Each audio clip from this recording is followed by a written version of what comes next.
Hello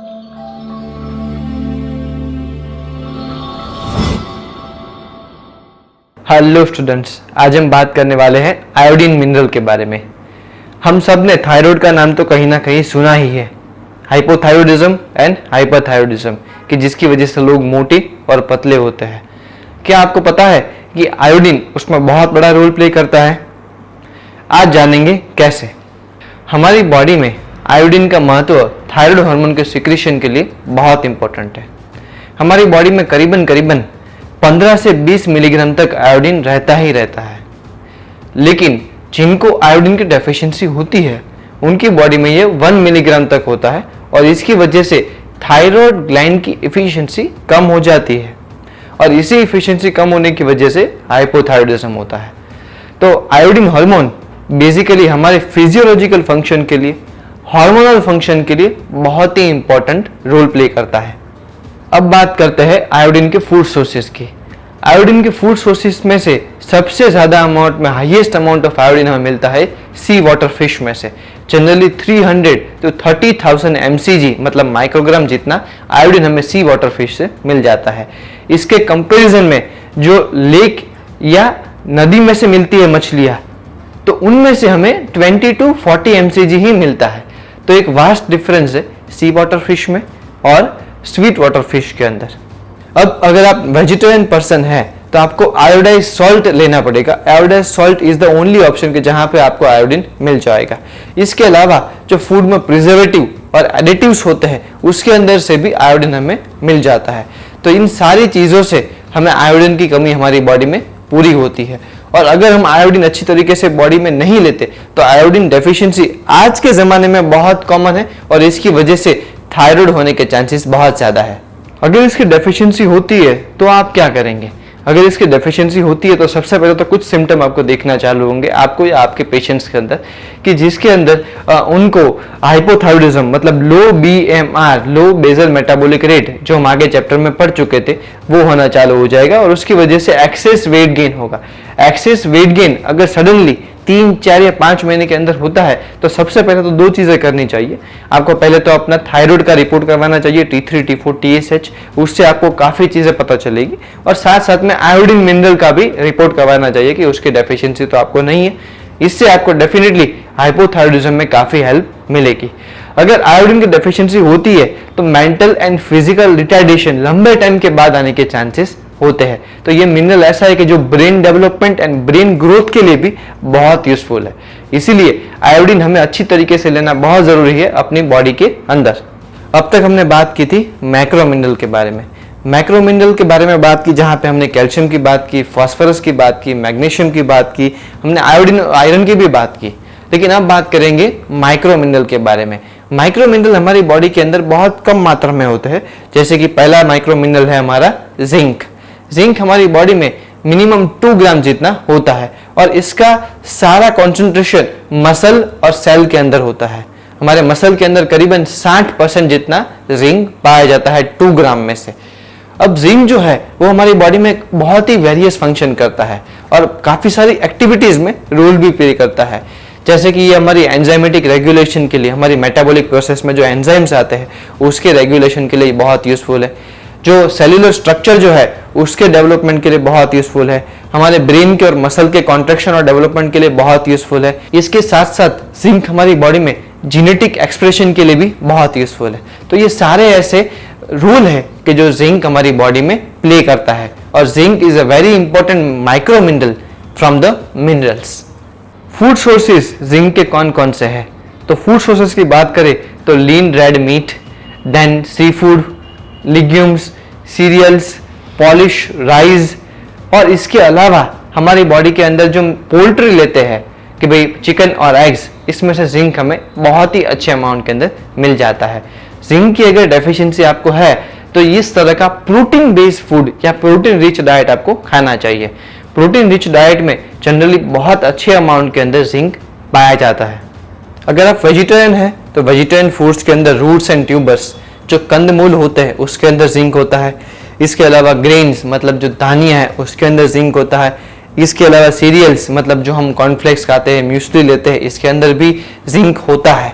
और इसके अलावा green leafy vegetables and fruits में से भी हमें जिंक मिल जाता है। तो ये सारे हेल्दी चॉइसेस वेजिटेरियन लोग भी अपने डेली डाइट में ले सकते हैं और जिंक की कमी पूरी कर सकते हैं।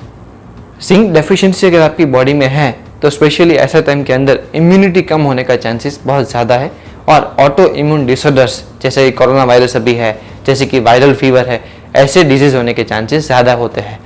जिंक की डेफिशिएंसी की वजह से sexual and bone maturation late होता है, डिले होता है। मतलब अगर 16 साल या 15 साल में ये चीज़ होती है तो आपकी 20 या 22 साल में होगी। इसके साथ साथ जिंक डेफिशिएंसी की वजह से आपकी मसल और ब्रेन डेवलपमेंट भी कम होता है और कभी कभी आपको रिटार्डेशन या अनपेड ग्रोथ होने के चांसेस भी बहुत होते हैं। तो स्पेशली ऐसे टाइम के अंदर वो हमारी बॉडी के फिजियोलॉजिकल नीड को डिले करते हैं।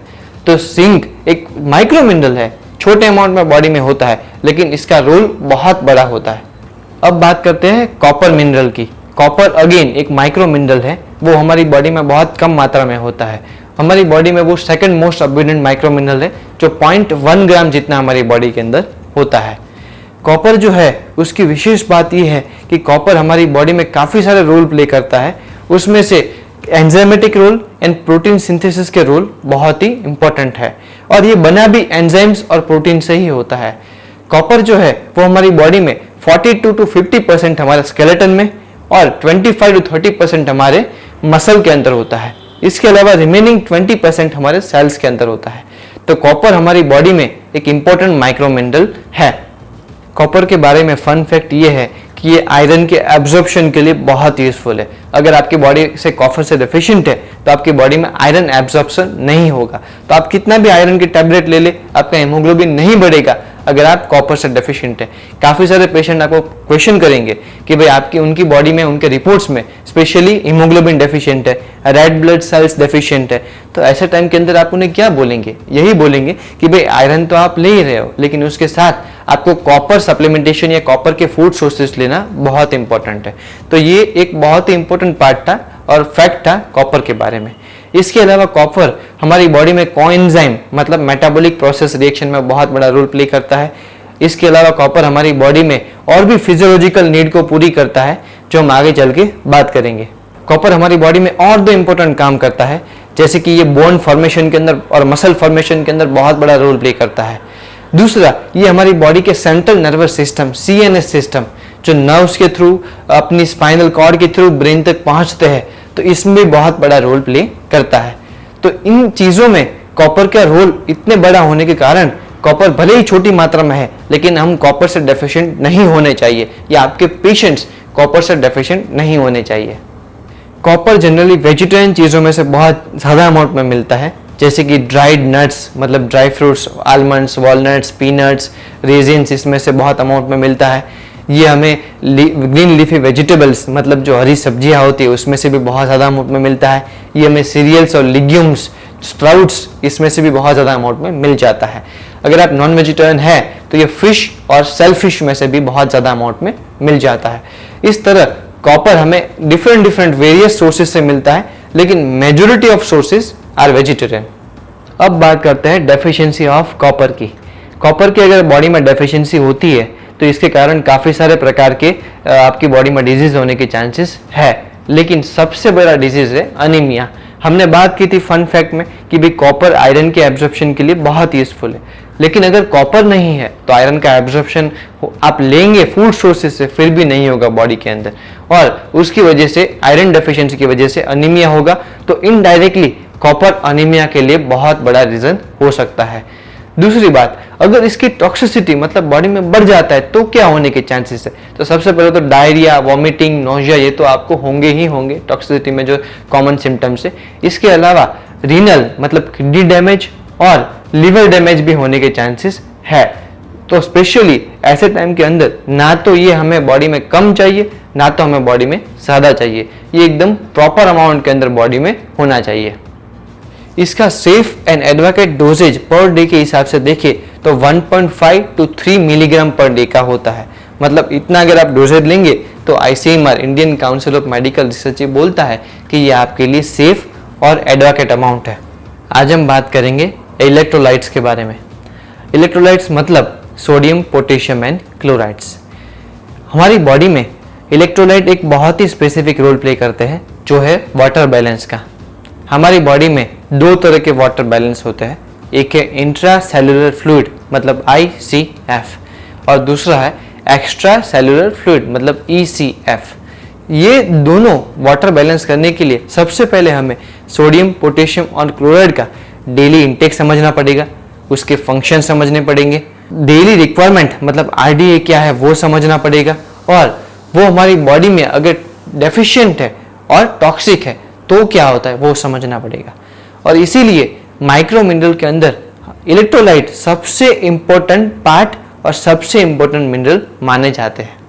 जैसे हमने बात की तो सोडियम को हम Na से संबोधित करेंगे, क्लोराइड को हम Cl से करेंगे और पोटेशियम को हम K से करेंगे। अब ये पॉजिटिव एंड नेगेटिव चार्ज होते हैं, मतलब अनायंस और कटायंस होते हैं। मतलब आप कई बार देखेंगे कि भाई Na plus, Cl minus, K plus, और इसी वजह से आप कंफ्यूज ना हो इसलिए मैं आपको बता दूं अभी से कि ये इलेक्ट्रोचार्ज इलेक्ट्रोलाइट से और इसके अंदर विद्युत भार होता है, इसीलिए इसमें प्लस माइनस ऐसे सिंबल दिखाए जाते हैं। तो जैसे कि हमने इसके फंक्शन देखा कि इसका मेजर फंक्शन है कि भाई वाटर को बैलेंस करना।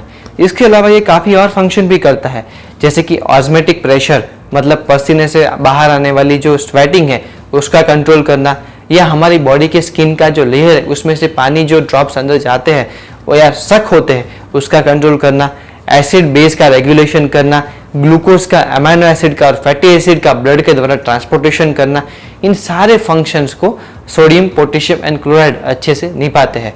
अब सोचिए अगर सोडियम, पोटेशियम, क्लोराइड्स मतलब इलेक्ट्रोलाइट अपना काम नहीं करेंगे तो हमारी बॉडी में water balance, glucose balance, amino acid balance, fatty acid balance, ये कोई बैलेंस नहीं रहेगा। एसिड बेस बैलेंस, इन सभी बैलेंस का डिसफंक्शन होना चालू हो जाएगा। और इसी वजह से स्पेशली हमारी बॉडी में इलेक्ट्रोलाइट्स हमें बार बार डे टू डे लाइफ में रिफिल करने जरूरी पड़ते हैं। अब कंट्री लाइक इंडिया की जहाँ पे ह्यूमिडिटी और गर्मी बहुत है, इसकी वजह से पसीना भी बहुत आता है, स्वेटिंग भी बहुत होता है, और ऐसे टाइम के अंदर इलेक्ट्रोलाइट बार बार बॉडी में से निकल जाते हैं। तो ऐसे टाइम में उसकी सफिशिएंसी होना बहुत ज़रूरी है, और इसी के लिए हम जानेंगे उसका RDA और रिकमेंडेड डाइटरी अलाउंसेस क्या है। अगर बात करें पोटेशियम की तो हमारी बॉडी में 4700 मिलीग्राम ऑफ पोटेशियम हमें चाहिए। अब इतना सोडियम और इतना पोटेशियम लेने के लिए आपको सबसे पहले तो समझना ज़रूरी है कि भाई आपको डिफरेंट फूड सोर्सेज पर वैरायटी रखनी पड़ेगी। आप अकेले सॉल्ट पर मतलब सोडियम क्लोराइड जो है, नमक है, उस पर डिपेंडेंट नहीं रह सकते, क्योंकि उसकी वजह से हमारे ब्लड प्रेशर कंट्रोल खराब होता है। तो देखिए कि भाई इसके फूड सोर्सेज क्या क्या है कि जिसके जहाँ से हमें इलेक्ट्रोलाइट्स बहुत अच्छे अमाउंट में मिल जाते हैं। तो इसके फूड सोर्सेज में generally milk and milk products मतलब दूध, दही, पनीर, इन सारी चीज़ों में से अच्छे अमाउंट में इलेक्ट्रोलाइट मिलते हैं। इसके अलावा फ्रूट्स एंड वेजिटेबल्स में से स्पेशली ग्रीन लीफ वेजिटेबल्स में से हमें मैक्सिमम अमाउंट में पोटेशियम मिलता है, और पोटेशियम के अमाउंट हमने देखा 4700 मिलीग्राम है। तो स्पेशली ग्रीन लीफी वेजिटेबल्स खाना बहुत ज़रूरी है। इसके अलावा पोटेशियम और सोडियम हमें जनरली एग्स में से, मीट में से, फिश में से और बहुत अच्छे अमाउंट में फ्रूट में से भी मिल जाते हैं। तो ऐसे सारे sources, protein based sources and carbohydrate based sources जिससे हमें सोडियम, पोटेशियम मिलता है, ये लेने बहुत ज़रूरी है। बिकॉज अगर ये बॉडी में कम हो जाते हैं तो आपकी बॉडी में वाटर बैलेंस बिगड़ जाएगा, और उसकी वजह से आपको काफ़ी सारे डिजीज होने के चांसेस है, काफ़ी सारे छोटे छोटे सिम्टम्स होने के चांसेस है, या ब्लैकआउट्स होने के चांसेस है। अब अगर हमारी बॉडी में सोडियम का प्रमाण ऊपर या नीचे होता है तो दो प्रकार के डिजीज होते हैं, हमें सिर्फ नाम याद रखने हैं, हाइपोनेटिमिया एंड हाइपरनेटिमिया। अगर हमारी बॉडी में पोटेशियम का अमाउंट ऊपर या नीचे होता है तो दो प्रकार के डिजीज होते हैं, हाइपोकैलेमिया एंड हाइपरकैलेमिया। तो इसकी वजह से हमें सोडियम एंड पोटेशियम इन दोनों का अमाउंट अच्छा रखना बहुत ज़रूरी है। अब हम बात करते हैं फाइटोकेमिकल्स के बारे में। फाइटोकेमिकल्स ऐसे सब्सटेंस होते हैं जो हमें कैंसर के अगेंस्ट प्रोटेक्शन देते हैं। यही फाइटोकेमिकल्स हमें डिफरेंट कलर्ड वेजिटेबल्स में से मिल जाते हैं या पिगमेंटेड वेजिटेबल्स में से मिल जाते हैं। पिगमेंटेड और कलर्स वेजिटेबल्स क्या होते हैं? तो हम बात करते हैं जब कैरेट की, बात करते हैं जब टोमेटोज की, बात करते हैं जब कैप्सिकम्स की, बात करते हैं अनियंस की, बात करते हैं ब्रिंजल्स की। तो ये ऐसे वेजिटेबल्स है कि जो वैरायटी ऑफ कलर में पाए जाते हैं और इसी में से हमें फाइटोकेमिकल्स मिलते हैं। तो फाइटोकेमिकल्स कोई मिनरल नहीं है, लेकिन ये एक ऐसे सब्सटेंस है कि जो आपको कैंसर के अगेंस्ट प्रोटेक्शन देते हैं और फ्री रेडिकल्स के अगेंस्ट प्रोटेक्शन देते हैं। फ्री रेडिकल्स हमारी एयर में होते हैं, सन के द्वारा मिलते हैं, हमें हमारे फूड के द्वारा मिलते हैं, इन सभी से ये प्रोटेक्शन देते हैं, मतलब बॉडी में टॉक्सिसिटी को कम करते हैं। इसीलिए डाइटिशियन आपको बार बार बोलते हैं कि भाई आप अच्छी अमाउंट में वेजिटेबल्स और फ्रूट्स को खाया करें, बिकॉज इसमें से विटामिन रिच होते हैं, मिनरल रिच होते हैं, फाइटोकेमिकल से रिच होते हैं और यही हमारी बॉडी को हेल्प करते हैं हेल्दी रखने के लिए।